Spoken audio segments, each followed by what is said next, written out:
Ask Reddit the wrong survival myth that could actually get you killed. These are the best replies, but first, don't forget to like and subscribe for more content like these. Enjoy. I'm seeing a lot of regurgitated info, so let me share one with you folks that I've seen mentioned nowhere. Tampons and gunshot wounds, or any serious puncture wound. It is a common bit of tactitard FUD lore that is often heard spouted by preppers, gun guys, and mall ninja commandos all across this nation and beyond. You should carry a tampon in your personal IFAK, individual first aid kit, or blowout kit in case you get shot. The theory is that the tampon is the perfect size and shape for a gunshot wound, so it'll be a very fast and convenient way to plug the hole. Only it doesn't work, and it never could.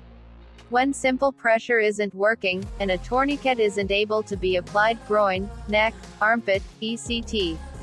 We will pack the wound in an attempt to stop the bleeding. What we are doing is pushing all that gauze up against the damaged artery or vein is to provide direct pressure to the location in an attempt to allow clotting to close things off. That pressure can be substantial and is resisting the outward flow caused by your heart. It can in fact be high enough to stop the bleed altogether.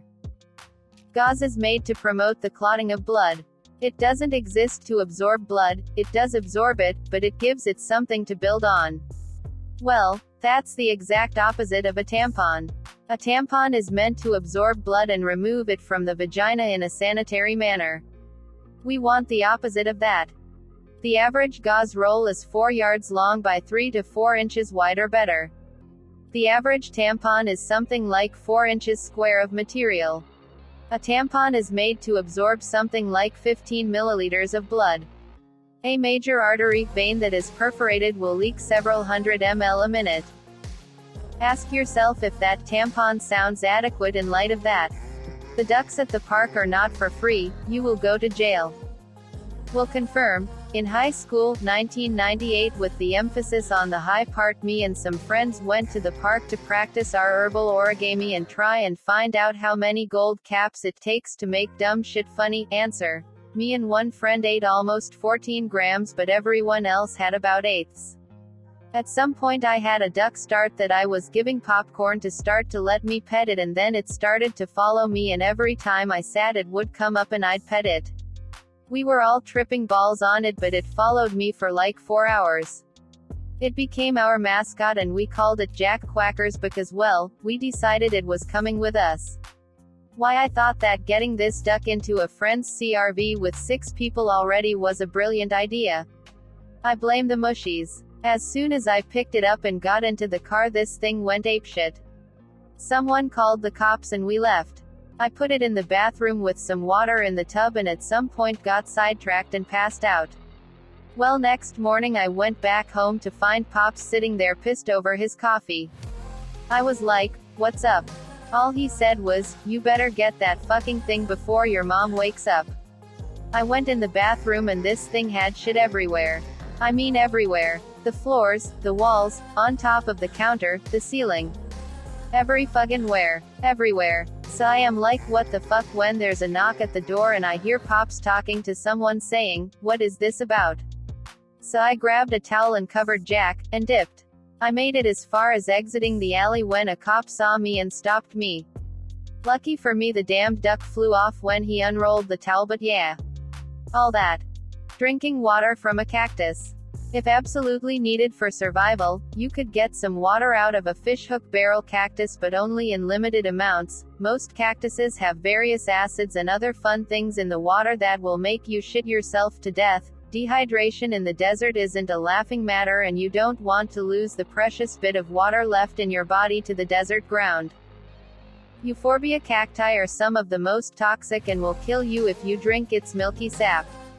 Breathing in the smoke if used in a fire can kill. Using sand from around them in a water filter can kill you.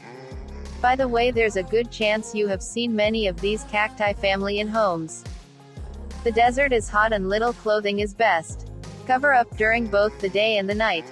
The sun will burn you and dehydrate you very quickly. During the night it's really common for people to die of hypothermia because the temperature drops so fast.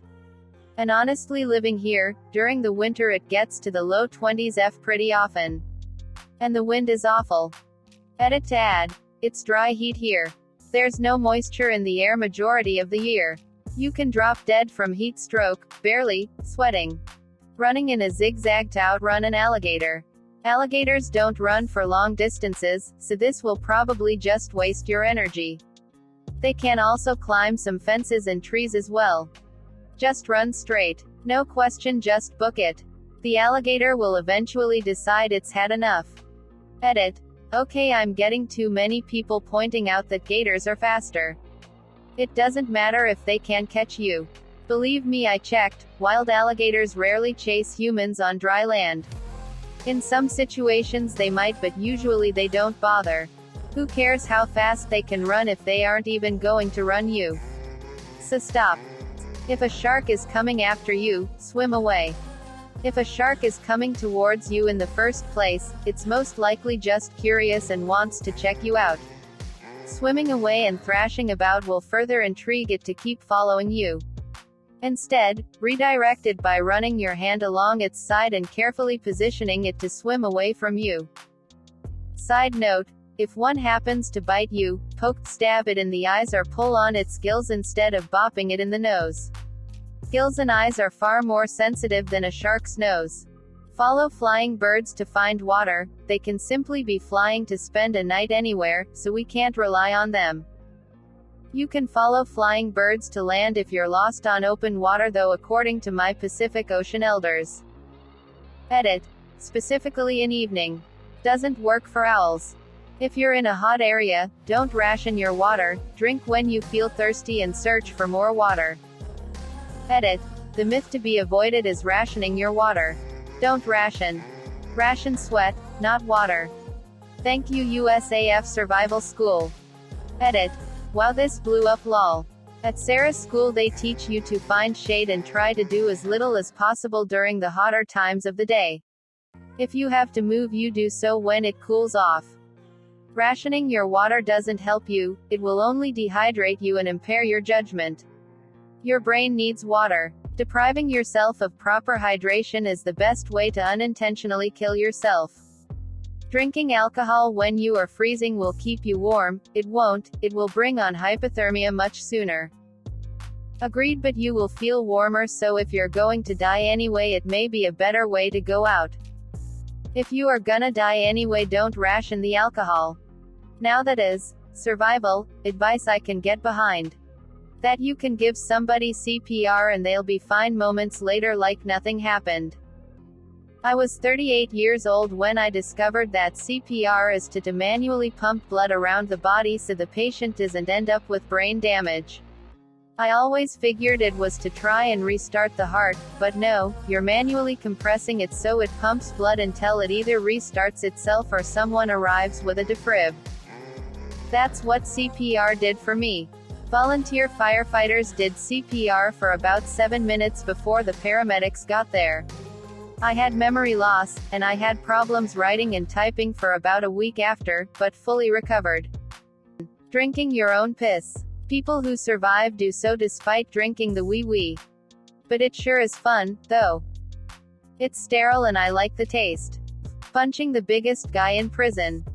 Know what you want to do is walk up and kiss him on the lips. Assert dominance. Get someone in a hot bath when they're suffering through hyperthermia. In reality, the sudden temperature change can cause cardiac arrest. If you are stung by a jellyfish, do not pee on it, cause that can make it even worse and can even in some situations make it infected. Instead, put warm water on it and then wrap it. Vinegar is what is carried in northern Australia for box jellyfish stings. The acid neutralizes any remaining stingers. Save peeing on people for home.